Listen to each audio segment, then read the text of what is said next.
aujourd'hui sur ce duo libre. Alors l'Europe de l'Est, toujours extrêmement présente en natation synchronisée. Alors bien sûr, il y a les tsarines russes, mais aussi tous les pays satellites et qui sont qui aiment la natation synchronisée, qui la pratiquent beaucoup et avec des performances impressionnantes pour la plupart. Que ce soit le Kazakhstan, que ce soit l'Ouzbékistan, que ce soit les Biélorusses, l'Ukraine aussi. Les Biélorusses qui sont en constant progrès.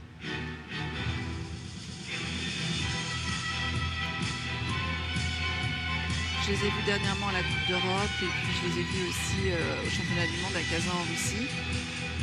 Et elles ont démontré l'étendue de leur talent.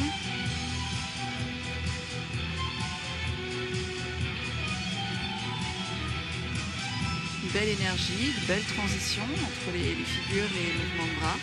Une belle poussée avec une spire là.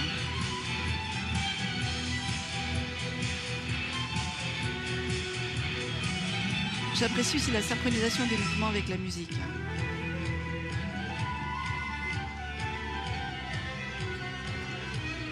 Balolette de Mascara, le groupe Mascara. Voilà, c'est la musique que nous proposent ces Biélorusses aujourd'hui. Là, on voit l'école de l'Est, hein, l'école des Russes, avec une belle extension de jambes, une jolie pointe de pied, un beau porté. Qui chaque année nous propose effectivement entre les Ukrainiennes, les Biélorusses, les Russes, toute une gamme de programmes effectivement toujours un petit peu dans la même école, la même essence, mais avec beaucoup de grâce et beaucoup de technicité aussi également. Là, on voit bien la profondeur du bassin. Là, c'est extrêmement impressionnant de se rendre compte que c'est pas magique la natation synchronisée. Hein. Quand il y a une figure, c'est juste l'appui des bras qui permet de rester le plus haut possible à la surface de l'eau.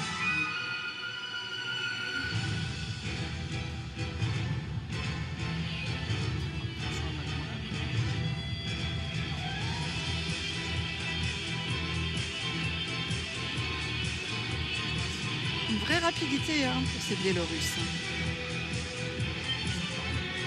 Je ne suis pas fan de la composition musicale. Soit, je ne suis pas certaine que ça les mette vraiment en valeur. Mais à côté de ça, elles sont performantes. Vous êtes plus rock, Sylvie, vous. En tout cas, tout à l'heure, ça vous plaisait bien avec les Chiliennes. À mon sens, ça devrait avoir un score au-dessus du Chili et de la Turquie. Mais c'est les juges qui décideront. C'est eux qui détiennent la vérité, qui font la compétition et c'est tout à fait normal que ça soit comme ça. Et c'en est terminé pour les Biélorusses voilà, qui ont terminé avec le programme. Irina Limanouchkaya et Veronika Jesipovic qui vont maintenant rejoindre le bord du bassin. En tout état de choses, la difficulté, c'est la représentation continentale, c'est-à-dire que chaque continent sera représenté. L'Afrique sera représentée, alors que le meilleur pays africain est l'Égypte et n'est pas du tout en finale au championnat du monde. C'est la même chose pour l'Océanie, avec très certainement l'Australie qui devrait avoir le ticket.